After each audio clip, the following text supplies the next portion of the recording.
Vamos falar sobre a carta de Paulo aos Coríntios. Vamos falar sobre a carta de Paulo aos Coríntios. Paulo escreve à igreja de Corinto e tem aqui alguns detalhes que são interessantíssimos e eu quero compartilhar com você. Primeira carta aos Coríntios, capítulo 2, verso 2 diz assim: porque nada me propus saber entre vós senão a Cristo e este crucificado. Aqui eu vejo o propósito de Paulo escrever uma carta para Corinto, para a igreja de Corinto. Era anunciar o Cristo crucificado, o Cristo sofredor, mas também o Cristo vencedor. Por quê? Porque através da cruz veio a vitória sobre a morte. A primeira carta aos Coríntios, ela é uma carta que eu diria doutrinária. Havia problemas na igreja. E o apóstolo, então, escreve essa carta justamente para quê? Para resolver esse problema. Esses, que não eram só, esses problemas.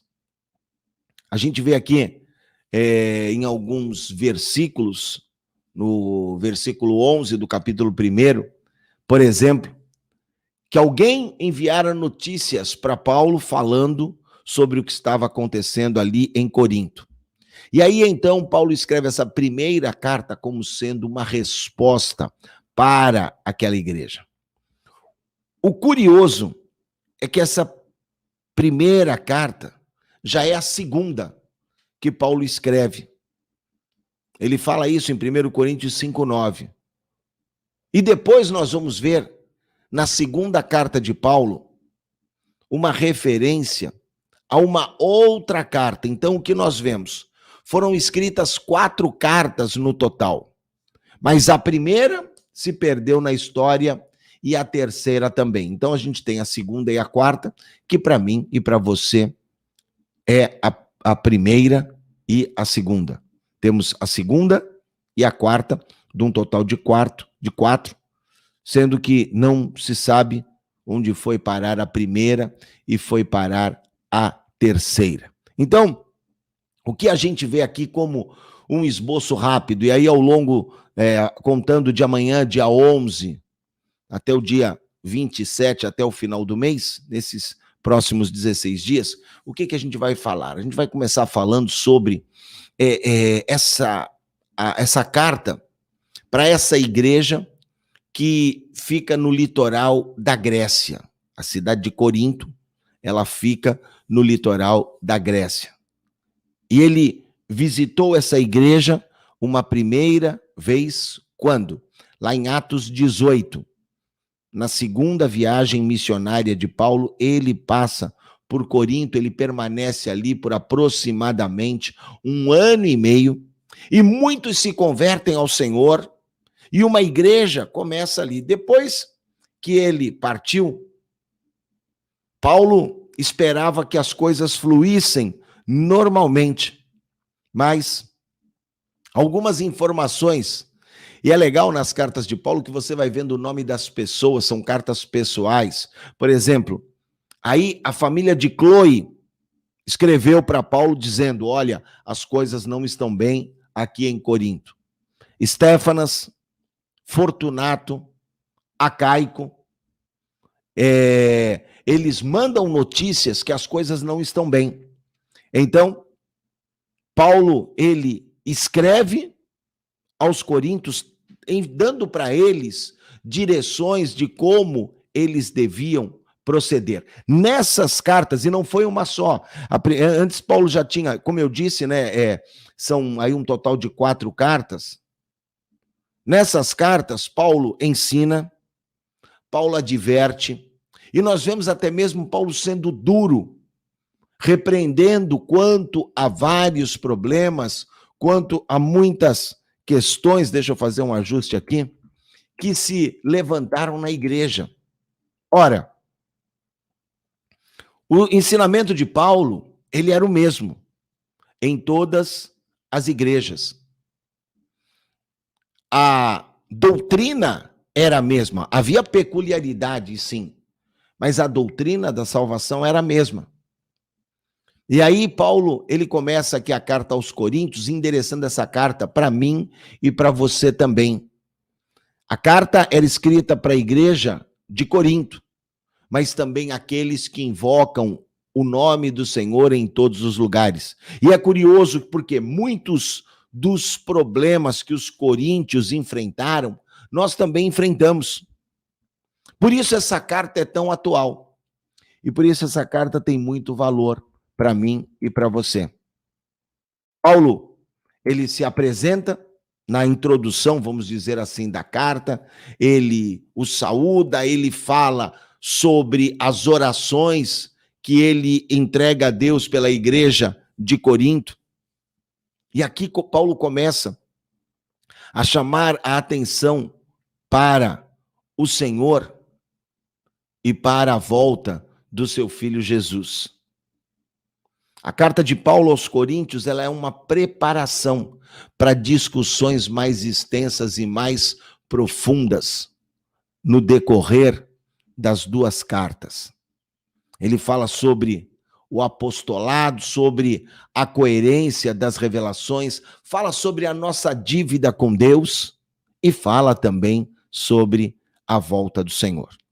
Lembra que eu falei para você que Chloe tinha escrito para Paulo dizendo que as coisas não estavam bem? O que Chloe reclamou? Chloe contou para Paulo que havia um espírito de divisão, um espírito partidário, em que muitos eram favoráveis. Olha, eu gosto de tal pregador, eu gosto de tal pregador. E Paulo nota aí que essa divisão vinha porque o homem se prendia ao homem. É na primeira carta aos Coríntios que Paulo faz a comparação da igreja como um corpo que tem membros, braço, perna, tronco, cabeça.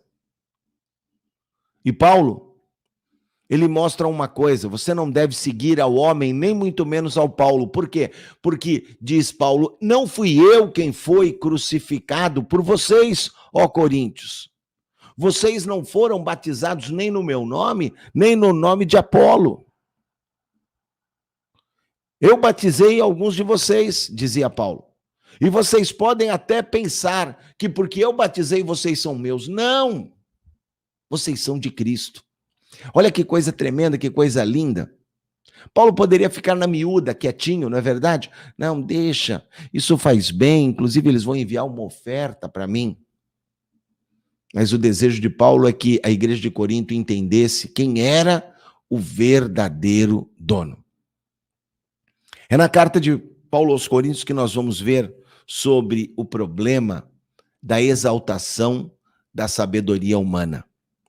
Lembre-se que estamos vivendo aqui num contexto da filosofia grega, que era extremamente fundamentada na inteligência do homem, no poder do homem.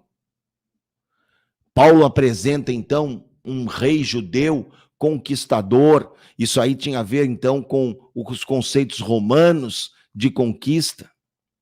Mas tanto essa sabedoria grega quanto essa questão romana de conquista, elas são totalmente contrárias ao caminho, ao evangelho do Senhor. Porque aí Paulo apresenta um Cristo sofredor, um Messias crucificado. Certa vez, alguém disse assim, era como se Paulo falasse sobre gelo frito. Você já pensou em gelo frito? Pois é. Era essa confusão que trazia, porque os gregos se firmavam na sua sabedoria, os romanos no seu poder bélico. E agora Paulo apresenta um Cristo sofredor. Paulo fala que devemos sofrer pelos nossos irmãos. A redenção vem através de uma coisa que o mundo consideraria loucura. Como é que alguém morto na cruz pode salvar alguém? Por isso que Paulo fala em 1 Coríntios 1, 31, aquele que se glorie no Senhor. Que Deus nos abençoe de maneira tremenda e de maneira poderosa. E que a gente possa mergulhar nessa carta aos Coríntios e tirarmos experiências que vão trazer maturidade à nossa vida. Queridos, é algo muito sério. As pessoas pagam para fazer cursos hoje na internet, para aprenderem a dominar a mente, para lidar com uma situação, até mesmo para educar filhos, para anunciarem ou venderem um produto, pagam e pagam caro. Deus tem para nós, todo dia na sua palavra, uma porção especial para nos ensinar a viver. Se você quer viver bem, mergulhe na palavra, porque a palavra é o manual do fabricante, para mim e para você. Que Deus te abençoe nessa maratona de leitura da carta de Paulo aos Coríntios. Bom dia.